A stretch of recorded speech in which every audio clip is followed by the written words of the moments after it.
We've been thinking all this week on the podcast about the mystery of God's providence and trying to draw out some of the lessons that emerge from the story of Joseph in Genesis 37 through 50.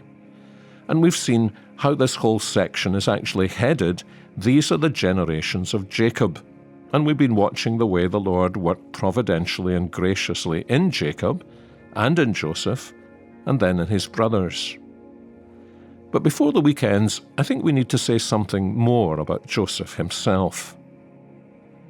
There are wonderful words towards the end of the book of Genesis, aren't they, when he tells his brothers, "You meant evil by what you did to me, but God meant it for good." He was really expanding on what he'd said earlier when they discovered to their horror that he was the Prime Minister of Egypt. "It wasn't you who sent me here," he said, "but God." Well, it probably didn't feel like that when he was down the pit, or when he was sold as a slave in Egypt, or when his success in Egypt was destroyed by Potiphar's wife, or when his hopes were dashed when the cupbearer whose dream he'd interpreted forgot him and he was left in jail. This isn't a story about how God's providence means God's people always enjoy health, wealth, and happiness, is it? But it is a story about how God sovereignly works things out for his own glory. I think we can see that in several ways.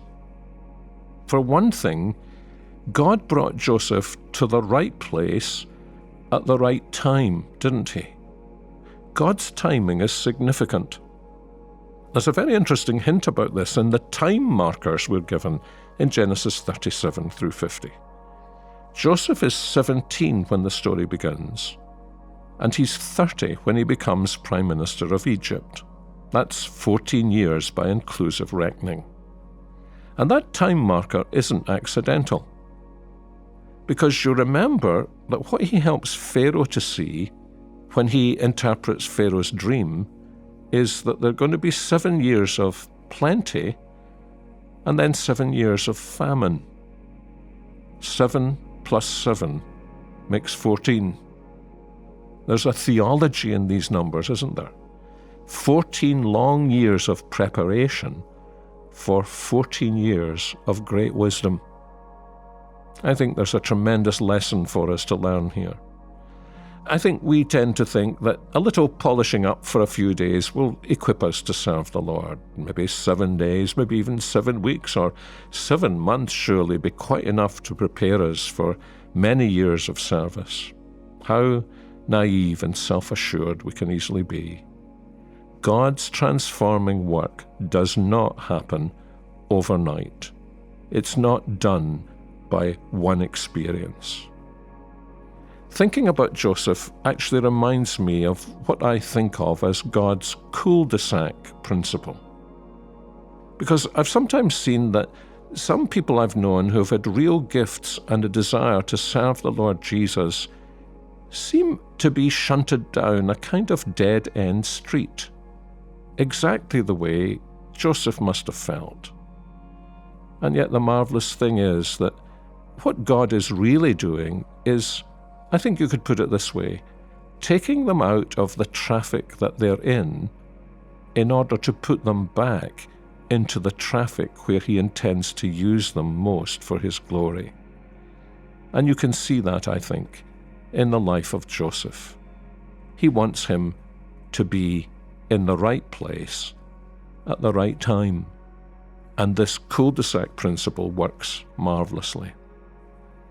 And then there's something else here, because clearly Joseph is not simply in the right place at the right time, but God has been preparing him to be the right man. What we notice about Joseph when he's 17 is that he is impatient, and he's unwise, and he seems a little self-centered.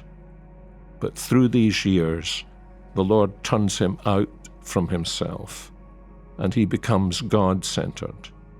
God gives him wisdom for his folly, and amazingly gives him patience.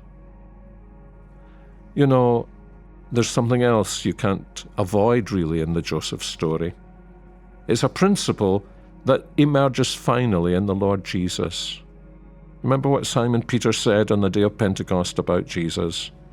He said he was crucified at the hands of wicked men. But although he was crucified at the hands of wicked men, it was God's purpose that through that event, others would be brought to salvation. And Joseph's life is a little picture of that. It's almost as though, in his providence, God wanted to make Joseph more like Jesus. And that's the truth, really, isn't it? We're not all going to have the dramatic experiences of a Joseph. We're certainly not all going to end up as prime ministers or as presidents. But here's one thing that is true in God's providence in our lives. By His grace, each one of us who's a Christian is going to be conformed to the image of His Son.